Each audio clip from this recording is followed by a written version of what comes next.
In this video, you're going to get your next installment of examples of polynomial division. This is such an important technique and such a tricky one, I think, when you first see it, that I think it's worth just working through loads of examples. In this video, we're going to focus on ones where we're dividing by quadratics and where the thing we're dividing is more than a cubic. So let's have a look. Okay, so in this example, just want to go through this very quickly because it's we're dividing a quartic by a linear term. I just want to show you that it's not scary, not harder, no different. So we set this up in just the same way, which is it's going to be x plus 1. You could just write 1 or plus 1, doesn't matter. Set up your grid. And we know our answer is going to be a cubic because a linear term needs a cubic term to multiply by to get a quartic, because the leading terms, well, it's x to the power 1 needs to be multiplied by x cubed to get up to x to the 4. So same idea here. So I need a cubic column, a quadratic column, a linear column, and a constants column at the end. Okay, so I'm going to get my x to the 4 term always in this. It's always that top left one where you get your highest power. And how do I get 2x to the 4? Well, it's going to be from 2x cubed. 2x cubed times x gives me 2x to the 4. Now, 2x cubed times 1 is 2x cubed. Okay, but I want minus 7x cubed, which means I'm going to have to subtract 9x cubed from here, because 2x cubed minus 9x cubed is minus 7x cubed. So what goes up here? Well, x times minus 9x squared is what's going to give me minus 9x cubed. So minus 9x cubed then multiplied by 1 is minus 9. Sorry, minus 9x squared times 1 is minus 9x squared. And what do I want? I want 4x squared. I've got minus 9x squared. So I'm going to have to add 13x squared here, because 13x squared minus 9x squared is that 4x squared there, which means this one had to have been 13x, because 13x times x is 13x squared. 13x times 1 is 13x. I wanted 7x, which means I better have subtracted 6x here, because 13x minus 6x is 7x. So this had to be a minus 6 up there, because minus 6 times x is minus 6x. And finally, minus 6 times 1 is minus 6, and that's just my little check here. We're going to look at some examples later on where this doesn't match, and that means when you do your division, you've got a remainder, just like 10 divided by 15 divided by 2 is 7 remainder 1. You can get remainders algebraically as well. More on that later. Okay, so there we've divided a quartic by a linear term, and you see it's not really much different. And our answer is up here. Okay, let's have a look at the same quartic, but we're going to divide it by a quadratic now. So this is quite a bigger grid, but it's still fundamentally the same process.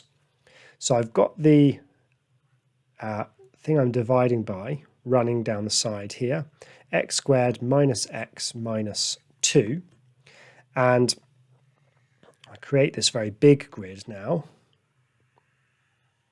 And my answer is going to come up the top. Now, what form will my answer take? Well, I've already got a quadratic here, so it's going to be a quadratic multiplied by another quadratic is going to get me up to quartic.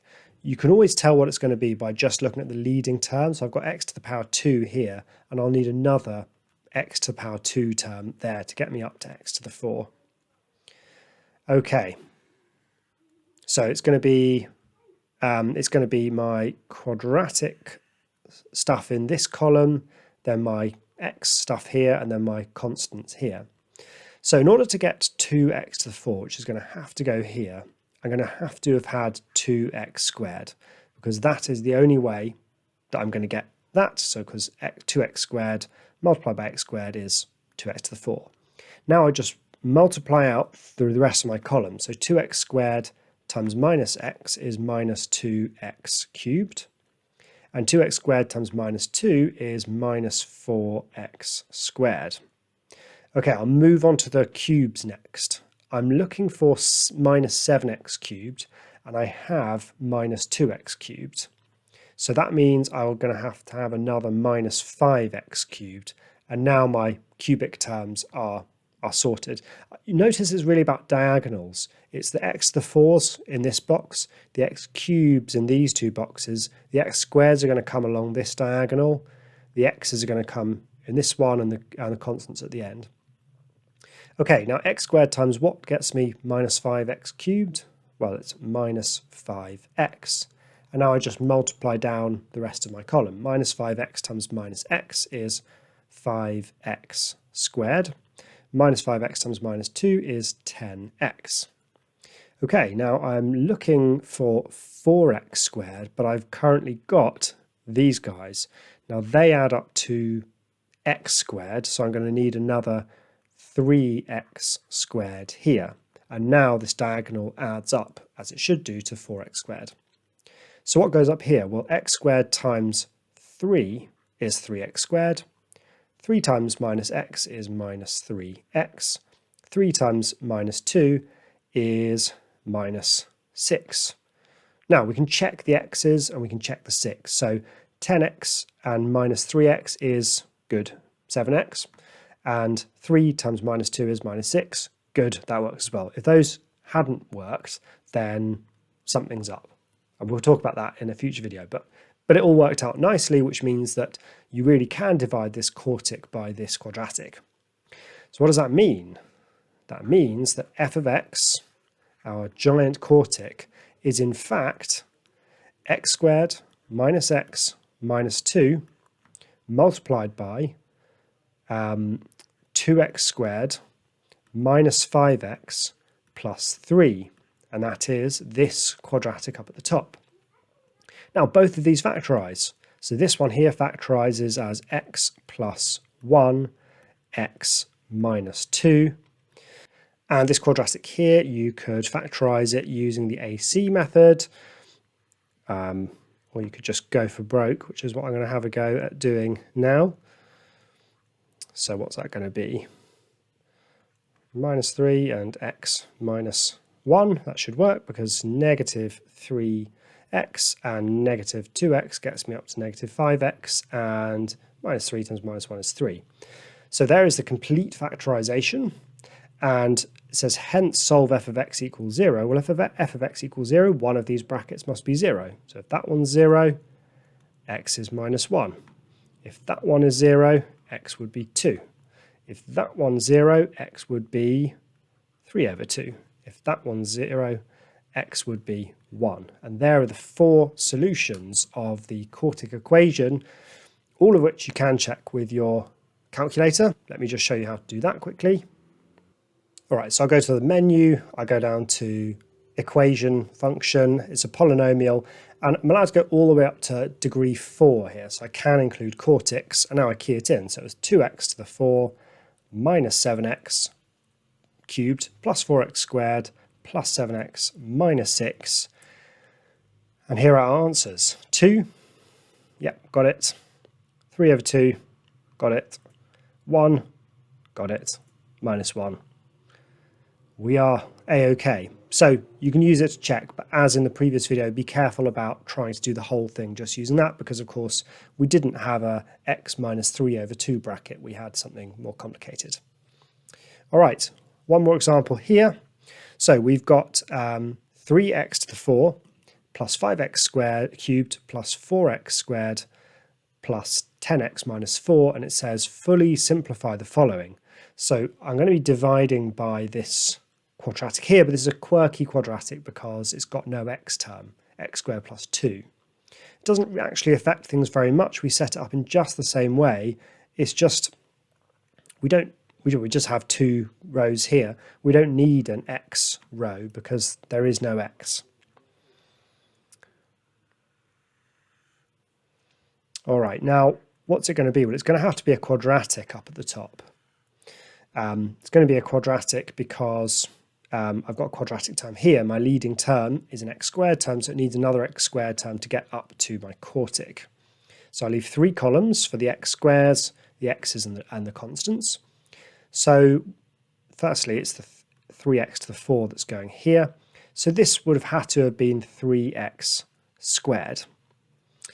So that one's sorted. Now 3x squared times 2 is 6x squared. Now this is where the kind of columns or the kind of diagonals can get a little bit messed up, but don't worry, it doesn't really make much of a difference. I needed a 5x cubed, and I've got no x cubed so far. So all of my x cubeds must go here. Now that means that this up here must have been 5x. That's the only way to get that, because 5x times x squared is 5x cubed. Okay, this column here I can now fill in, or this box here, because 5x times 2 is 10x. Right, I've got to think about my x squareds next, because I am looking for 4x squared. I currently have 6x squared, which means I need a minus 2x squared here. So what comes up here? Well, x squared times minus 2 gets me to minus 2x squared. And then minus 2 times 2 is minus 4. And we're done, but it's worth quickly checking the others. So 10x, yep, 10x, and minus 4, minus 4. So we're all good. So that simplifies down to, when you do that divided by that, you're left with 3x squared plus 5x minus 2. And it didn't say to do anything else, so that is it fully simplified. I mean, I guess this does factorize, but again, it didn't specify, so it just said fully simplify, which meant do the division. But if we wanted to, and let's pretend that we do, it's going to be this, I believe, 3x, 6x minus x is that. Yes, that works. All right, hope you are feeling okay with this method here. Do practice it. Once you practice it a few times, it really becomes very automatic. And in the next few videos, we're going to look at how you can extend this technique and what sorts of things you can use it to solve and understand. So I'll see you in the next video.